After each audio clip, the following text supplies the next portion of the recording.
안녕하세요. 생기한의원 박지영 한의사입니다.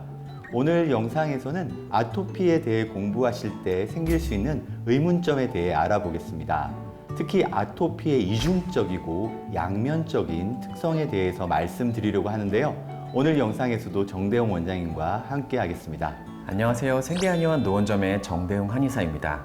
저는 태어날 때부터 30대까지 아토피 피부염으로 고생했고 이후에 한 최근 10년간은 아토피 환자들을 치료해 왔습니다.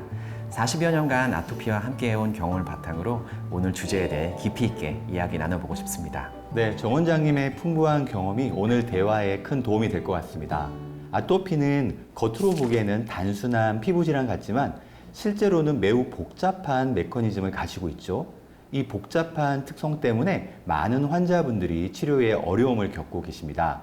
저 역시 20여 년간 피부 질환을 진료하면서 이 복잡성을 절실하게 느끼고 있습니다. 맞습니다. 아토피의 복잡한 특성 중에서도 가장 중요한 것은 바로 이중적인 면역 반응입니다. 한편으로는 면역 과민 반응을 보이면서 다른 한편으로는 면역 부족 현상이 나타나죠. 이 두 가지 상반된 특성이 동시에 나타나기 때문에 치료가 쉽지 않습니다. 환자로서 겪었던 경험과 의사로서의 관찰을 통해 이 특성을 깊이 이해하게 되었습니다. 네, 그렇습니다. 많은 분들이 아토피를 단순히 면역 과잉 질환으로만 이해하고 계시는데요. 사실은 그렇게 단순하지가 않습니다. 오늘은 이 두 가지 측면에 대해서 자세하게 알아보고 어떻게 균형 잡힌 치료를 할 수 있을지 그 이야기를 나눠보도록 하겠습니다.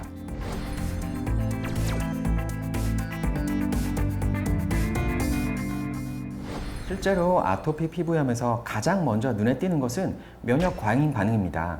이는 우리 몸의 면역 시스템이 과도하게 활성화돼서 나타나는 현상인데요. 자가 면역 질환의 범주에 들어가죠. 내 몸의 면역세포가 나의 피부를 공격해서 피부염을 유발합니다. 제가 어렸을 때부터 겪었던 가려움증과 붉은 발진이 바로 이런 면역 과잉 반응의 결과입니다. 네, 맞습니다. 면역 과잉 반응의 핵심에는 Th2 세포의 과다한 증가가 있습니다. 이로 인해 IgE 항체의 생성이 증가하고 히스타민과 같은 염증 매개 물질이 과도하게 분비되게 됩니다. 결과적으로 피부에 염증이 생기고 가려움증이 나타나게 됩니다. 그렇습니다. 이런 면역 과잉 반응은 단순히 피부 증상에 그치지 않고 전신적인 영향을 미치게 됩니다. 제 경험으로는 심한 가려움증으로 인한 불면증, 피로감, 또 집중력도 저하되고 이런 것들이 다 동반되었죠. 이런 염증이 계속 반복되면 특히 어린이의 경우 성장 지연까지 이어질 수 있기 때문에 더욱 주의가 필요합니다. 네, 그리고 면역 과잉 반응의 또 다른 문제점은 피부 장벽 손상입니다. 과도한 염증 반응으로 인해서 피부의 보호막 기능이 약화되고 이는 외부 자극 물질의 침투를 쉽게 만듭니다. 실제 임상에서도 이러한 피부 장벽 손상이 외부 항원에 민감하게 반응하게 되고요. 없었던 알러지 증상을 만들게 됩니다. 맞아요. 그래서 많은 의료진들이 면역 과잉 반응을 억제하는 데 초점을 맞추고 있죠. 스테로이드나 면역 억제제 같은 약물들이 주로 사용되는 게 바로 그 이유입니다. 하지만 이런 접근만으로는 아토피를 근본적으로 해결하기는 어렵다는 것이 바로 제 경험을 통해 이해하게 되었습니다. 제가 어릴 때 저희 부모님은 신문 스크랩을 하시곤 했는데요. 몇 년 후에 아토피 신약이 개발되어서 아토피에서 해방될 수 있다, 그런 기사들이었어요. 근데 그게 40년 전부터도 그랬는데 요즘도 사실 그러니까 오래됐죠. 또 실제로 흔하게 쓰이는 스테로이드보다 발전된 약들이 많이 나오기는 했지만 아토피는 아직도 정말 흔하고 치료가 어렵다고 이야기하는 것은 변함이 없습니다. 네, 저도 역시 그렇게 생각합니다. 면역 과잉 반응을 억제하는 것도 중요하지만 동시에 우리 몸의 정상적인 면역 기능을 유지하는 것도 매우 중요합니다. 이것이 바로 아토피 치료의 어려움이자 도전 과제라고 할 수 있죠. 이제 아토피의 또 다른 측면인 면역 부족에 대해서 이야기해 보겠습니다. 저는 현대적이고 과학적인 치료에서 오히려 너무 면역이 부족한 부분은 간과하고 있는 것은 아닌가 이렇게 생각을 하게 됩니다.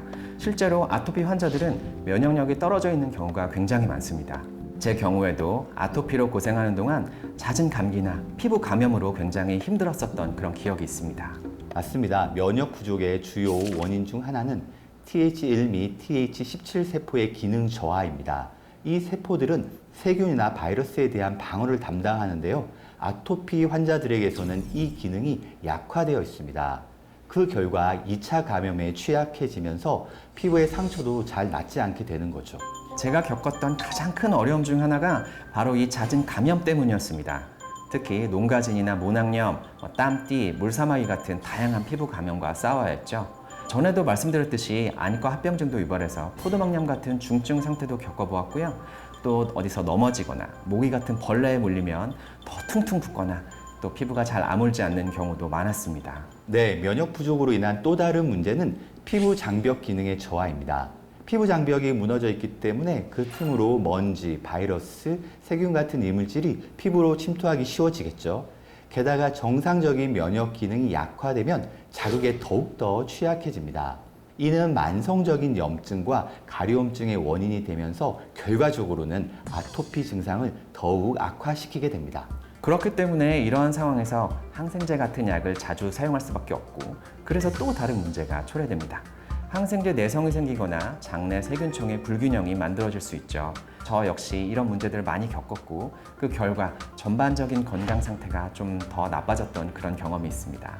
네, 그래서 아토피 치료에서는 면역 과잉을 억제하는 동시에 정상적인 면역 기능을 회복시키는 것이 매우 중요합니다. 이는 마치 절벽에서 얇은 줄을 타는 것과 같아서 균형을 잡기가 쉽지만은 않습니다. 그렇습니다. 이런 복잡한 면역 상태를 고려할 때 단순히 증상을 억제하는 것보다는 전체적인 면역 균형을 회복시키는 접근이 필요합니다. 제가 아토피를 극복하고 현재는 다른 환자들을 치료하는 의료인이 될 수 있었던 것도 한의학의 이런 통합적인 접근 덕분이었다고 생각합니다. 네, 지금까지 말씀드린 아토피의 이중적 특성인 면역 과잉과 면역 부족의 공존은 메타염증이라는 개념으로 설명할 수 있습니다. 위의 영상 링크에서 아주 자세하게 설명드렸으니까요. 참고 부탁드립니다. 메타염증은 만성적이고 저강도의 염증 상태를 의미하는데요. 이는 면역 시스템의 과활성화와 동시에 정상적인 면역 기능의 저하를 특징으로 합니다. 이러한 복잡한 병리 상태는 아토피 환자들에게서 흔하게 관찰되는 현상이며 치료의 난이도를 아주 높이는 문제로 작용하게 됩니다. 메타염증 상태에 대응하기 위해서는 개별화된 맞춤형 접근이 필수적인데요. 이는 한의학적 치료의 강점과 잘 부합합니다. 한의학의 기본 개념인 과잉을 덜어내고 부족한 것을 보충한다는 사기유여, 보기부족이라는 원칙은 메타염증 상태를 다루는데 매우 적합합니다. 예를 들어 TNF-알파나 IL-6 같은 염증성 사이토카인이 과도하게 분비되는 상황에서는 청열해독 위주의 처방을 그렇게 쓰고요.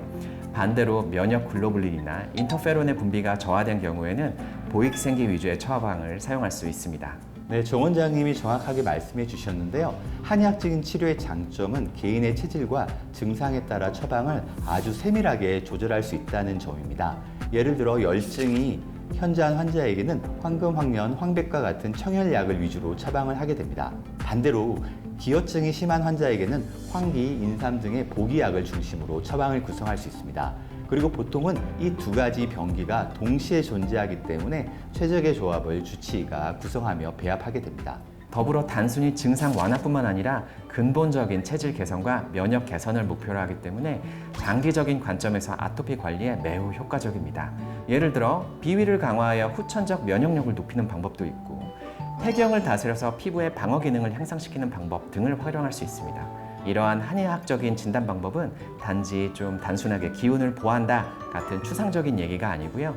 주치의의 진단에 따라 예를 들어 비위 쪽이면 유산균 복용이 필요하다거나 폐경을 보할 때는 달리기 같은 혹은 등산 같은 운동의 필요성을 알려드리는 아주 구체적인 관리 방법입니다. 네, 오늘 영상에서는 아토피의 이중적인 특성인 면역 과잉과 면역 부족에 대해서 말씀드렸습니다. 면역 과잉과 면역 부족이 공존하는 메타염증 상태에 대한 개념도 함께 이해하시면 좋을 것 같습니다. 오늘 영상에서도 정배영 원장님이 직접 경험하셨던 아토피와 관련된 내용들을 자세하게 설명해 주셔서 많은 도움이 된 것 같습니다. 영상 보시고 궁금한 점이 있다면 댓글로 남겨주시면 답변 드리겠습니다. 시청해 주셔서 감사합니다.